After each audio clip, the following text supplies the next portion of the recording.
Millions of cardboard boxes move through warehouses, supermarkets, and homes across the world. From online shopping deliveries to industrial shipping containers, cardboard has quietly become the backbone of modern logistics. But here's the remarkable part most people never think about. Cardboard is also one of the most successfully recycled materials on Earth. Over 90% of corrugated boxes are recovered and recycled, creating a massive hidden industry where mountains of used boxes are transformed into brand new packaging. Today, we are stepping inside the supergiant cardboard recycling industry, where millions of discarded boxes are collected, shredded, pulped, and reborn into new shipping containers every single day.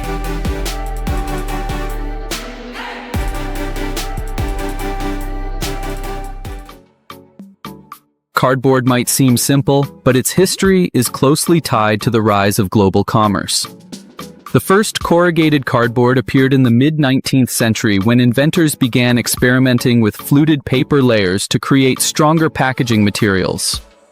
By the early 1900s, corrugated boxes had replaced wooden crates in many industries because they were lighter, cheaper, and easier to manufacture. As transportation networks expanded and consumer goods markets exploded, cardboard became the universal packaging material. Today, corrugated cardboard supports a global logistics system worth trillions of dollars. Every day, supermarkets receive shipments packed in cardboard boxes. Manufacturing plants ship parts in cardboard containers. Online retailers deliver millions of packages directly to homes. It's estimated that nearly 80% of all goods transported worldwide spend part of their journey inside a corrugated box. But these boxes rarely last long. Once the contents are unpacked, the packaging is often discarded. Without recycling systems, the world would quickly drown in mountains of used cardboard. Instead, a sophisticated recovery network ensures that most boxes get a second life.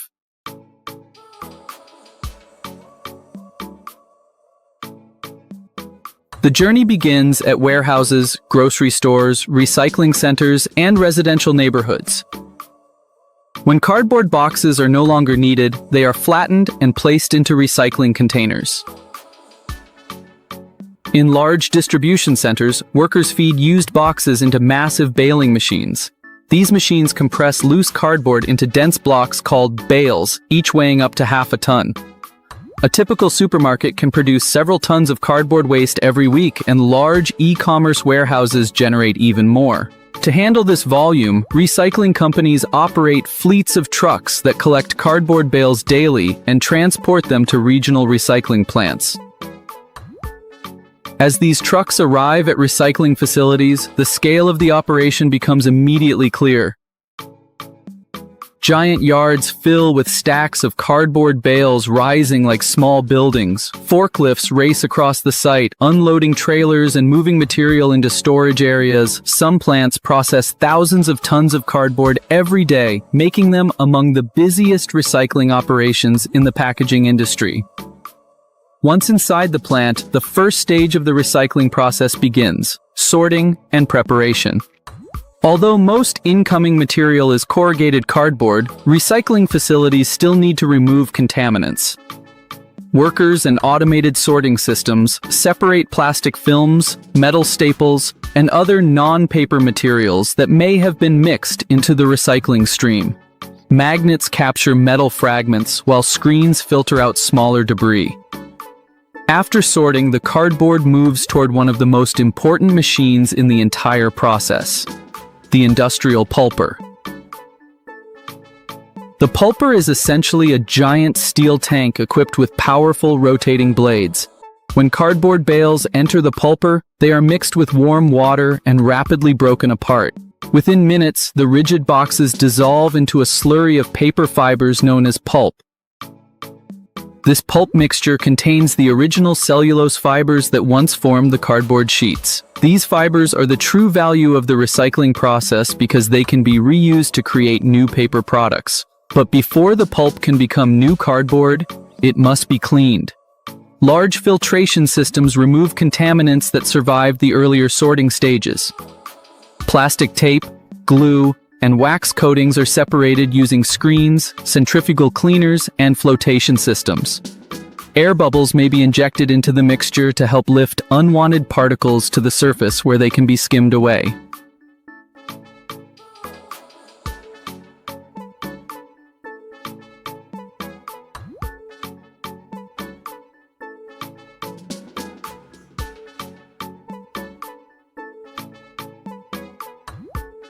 What remains is a thick suspension of clean paper fibers ready for the next transformation. At this point, the pulp travels through pipelines into enormous storage tanks that regulate its consistency. From here, it enters the paper machine, one of the most impressive pieces of equipment in the recycling industry. A modern paper machine can stretch more than 300 feet long and operate continuously for months at a time. Inside this machine, recycled pulp is spread onto a rapidly moving mesh screen called the forming wire. Water drains through the screen while the fibers begin to bond together, forming a thin sheet of paper. As the sheet moves forward, it passes through a series of heavy rollers that squeeze out additional moisture. Next, the paper enters heated drying cylinders that remove the remaining water. By the end of this process, the once watery pulp has transformed into a continuous ribbon of paper. But cardboard requires more than just a single sheet. Corrugated cardboard is made by combining 3 layers, 2 flatliner boards with a wavy middle layer known as the flute. To create this structure, the recycled paper is fed into corrugating machines that heat and shape the middle layer into its signature wave pattern. Adhesives then bond the fluted layer between the outer sheets, creating a strong yet lightweight structure. Once the corrugated sheets are produced, they move into cutting and shaping machines. Automated systems slice the sheets into specific sizes, fold them along pre-scored lines, and stamp out the shapes that will become boxes. Within seconds, flat cardboard sheets become ready to assemble packaging. Stacks of newly manufactured boxes are bundled and shipped to manufacturers, warehouses, and retailers across the country. In recent years, the rise of online shopping has dramatically increased demand for cardboard packaging. As e-commerce shipments surged, so did the volume of recyclable cardboard entering recovery systems. This has led to expanded recycling infrastructure and new technologies designed to improve efficiency. Modern facilities now use optical scanners, robotics, and artificial intelligence to identify and sort recyclable materials. Some plants even monitor incoming cardboard quality using automated inspection systems that detect moisture levels and fiber content. At the same time, packaging manufacturers are designing boxes that are easier to recycle. New adhesives, inks, and coatings are developed to break down more efficiently during the pulping process. Together, these innovations are helping build a circular economy where packaging materials are reused repeatedly instead of being discarded after a single use. From the outside, a cardboard box may seem like a simple object. But behind every box lies an enormous industrial ecosystem that collects, processes, and recreates packaging materials on an incredible scale. Every flattened box placed in a recycling bin begins a new journey through this hidden network of trucks, mills, machines, and factories. Inside the supergiant cardboard recycling industry, millions of boxes are reborn every day, turning yesterday's packaging into tomorrow's shipping containers. And the next time a delivery arrives at your door, there's a good chance that the cardboard protecting your package has already lived several lives before reaching you. If you enjoyed this journey into the fascinating world of cardboard recycling, make sure to like the video, subscribe to the channel, and hit the notification bell so you never miss our next exploration into the industries that keep our world moving. Thanks for watching.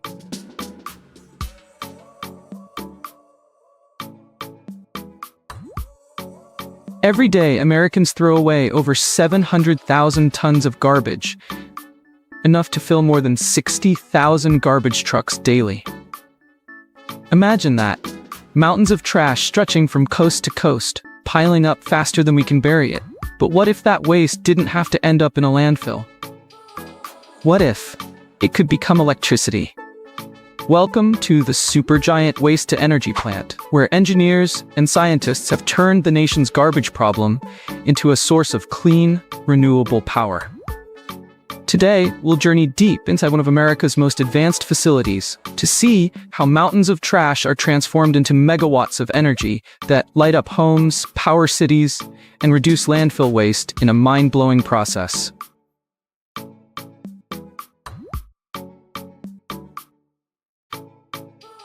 America produces over 292 million tons of municipal solid waste every year. That's about 5 pounds of trash per person per day, the highest in the world. For decades, most of that waste was simply buried in landfills.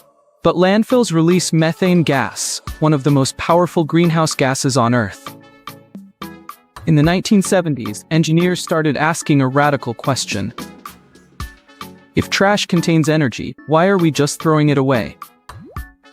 That question led to the birth of the waste-to-energy (WTE) movement.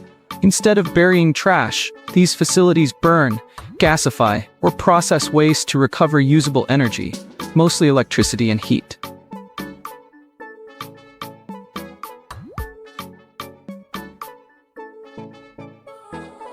Today, more than 70 waste-to-energy plants operate across the United States, handling over 30 million tons of garbage every year. Each ton of trash processed here generates enough power to light up a home for 2 weeks. But how do they do it? Let's dive inside one of the most advanced and massive of them all. The story begins at every home, business, and city street corner. Garbage trucks collect tons of mixed waste, food scraps, packaging, plastics, papers, broken furniture, and head toward the enormous waste-to-energy facility. When the trucks arrive, they enter a giant reception hall, larger than a football field, known as the waste bunker.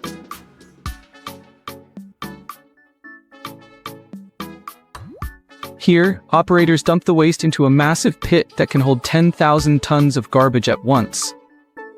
Towering overhead, crane operators maneuver giant claws, each weighing several tons, to mix the waste, ensuring an even blend of materials.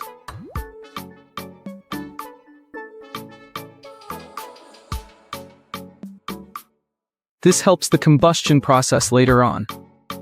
Every few minutes, a claw grabs nearly 5 tons of trash, lifting it high above the pit and dropping it into the feed hoppers, where it begins its incredible transformation.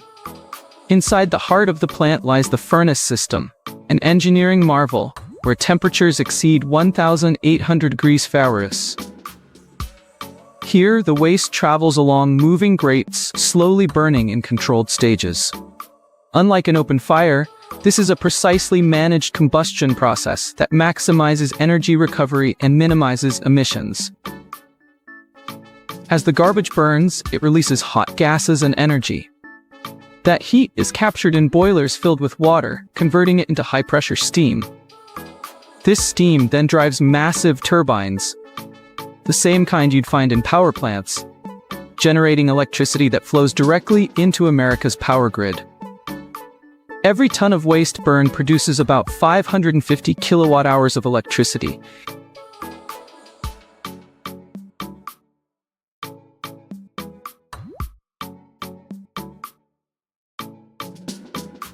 Enough to power a modern refrigerator for an entire year.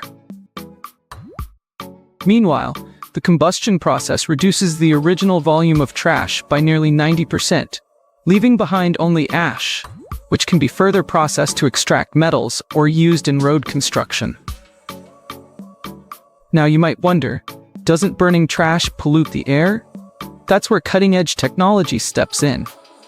Modern waste-to-energy plants are equipped with multi-stage filtration systems that remove harmful gases, heavy metals, and particulates before anything is released into the atmosphere. The result? Emissions cleaner than most industrial facilities, often meeting or exceeding EPA's strictest air quality standards.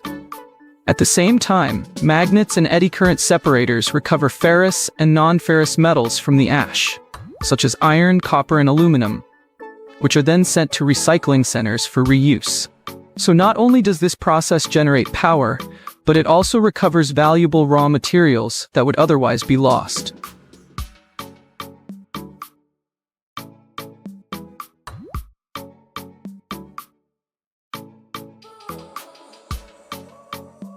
The electricity generated by these supergiant plants is nothing short of astonishing. A single large facility can produce up to 70 megawatts of continuous power, enough to supply energy to over 60,000 homes. And across the US, all waste-to-energy plants combined generate around 2.5 gigawatts of electricity annually. But the benefits go beyond power generation. Each ton of waste processed here prevents 1 ton of CO2 emissions that would otherwise come from methane in landfills. Additionally, by recovering metals and reducing waste volume, these plants save millions of square meters of landfill space every year. It's a perfect example of a circular economy, where even our garbage becomes a resource. The concept of turning waste into energy isn't new. The first incineration plant in the US opened in 1885 in New York City, mainly to reduce the city's waste problem. But early facilities were inefficient and heavily polluting. It wasn't until the 1970s energy crisis that the idea gained momentum. With oil prices skyrocketing, cities began exploring ways to extract energy from their waste. By the 1990s, with advancements in combustion control and emission technology, waste-to-energy plants became one of the most regulated and efficient energy sources in America. Today, facilities like Covanta's Energy from Waste plant in Florida or Wheelabrator, Baltimore, process millions of tons of garbage annually, producing reliable, renewable electricity while keeping landfills in check. And as technology continues to evolve, engineers are now exploring plasma gasification, anaerobic digestion, and carbon capture integration. Turning what was once pollution into clean energy solutions for the future.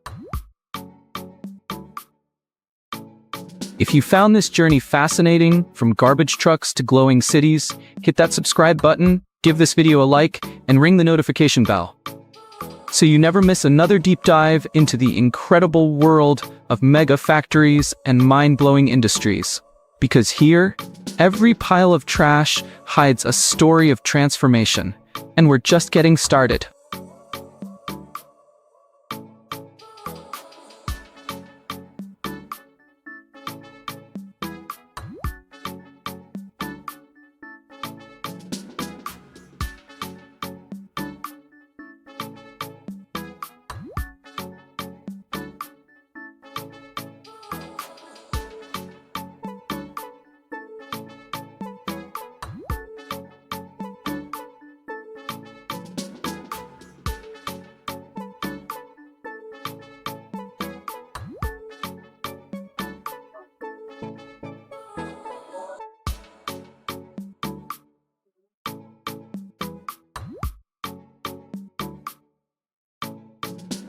With more than 2 million plastic bottles used every single minute worldwide, and over 60 billion discarded each year in the United States alone, plastic bottles have quietly become one of the most dominant materials on Earth. But here's the part most people never see. In America, millions of these bottles don't end up buried forever. Instead, they are reborn inside massive recycling facilities, where mountains of waste are transformed back into valuable raw materials. Today, we're stepping inside the supergiant plastic recycling plants, where crushed bottles, sticky labels, and dirty containers are sorted, shredded, washed, melted, and reborn into brand new packaging, clothing fibers, and industrial products, in a mind-blowing process that turns pollution into possibility.